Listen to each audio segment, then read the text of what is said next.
इस टाइप के क्वेश्चन को हम कैसे सॉल्व कर सकते हैं? यहाँ पे क्लियरली दिख रहा है 75 और 15।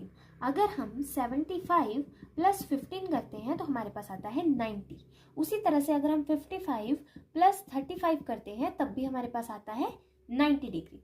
यहाँ से एक चीज़ क्लियर है कि अगर हम इसको सेकंड में चेंज करते और इसको हम कॉट में चेंज करते by the help of complementary angle identity तो हम क्वेश्चन को सॉल्व कर सकते हैं। तो यहाँ पे हम क्या करेंगे, 75 प्लस थीटा को मान लेंगे ए और 55 प्लस थीटा को मान लेंगे बी। क्लियरली अब यहाँ पे कोसेकेंट 75 प्लस थीटा को हम लिख सकते हैं कोसेकेंट ए, और कोसेकेंट ए को कॉम्प्लीमेंट्री एंगल आइडेंटिटी से लिख सकते हैं सेकेंट 90 माइनस ए, और सेकेंट 90 माइनस ए में हम ए की वैल्यू पुट कर देंगे जो कि है हमारे पास 75 प्लस थीटा। अब यहाँ से इसकी ब्रैकेट सॉल्व करेंगे, जो ब्रैकेट सॉल्व करके आएगा हमारे पास 90 माइनस 75 माइनस थीटा, क्योंकि प्लस माइनस माइनस। अब सेकेंट 90 माइनस 75 होता है 15 माइनस थीटा।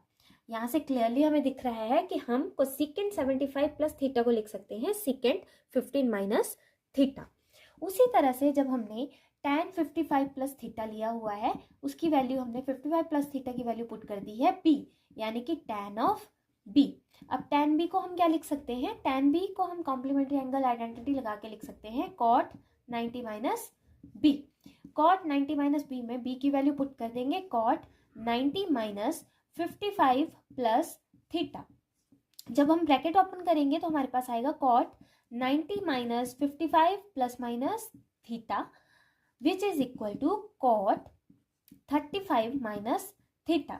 यहाँ से क्लियरली cot 35 माइनस थीटा को हम लिख सकते हैं tan 55 प्लस थीटा की जगह, और उसी तरह से सेकेंट 15 माइनस थीटा लिखा जा सकता है कोसेकेंट 75 प्लस थीटा की जगह।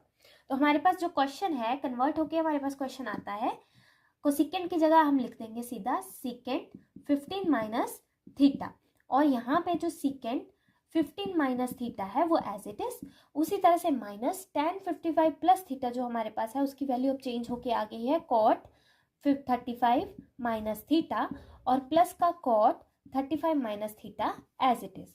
यहाँ से क्लियरली दिख रहा है सेकेंड एक प्लस का एक सेकेंड माइनस का है तो कैंसल आउट, cot और cot कैंसल आउट, तो हमारे पास फाइनल आंसर आता है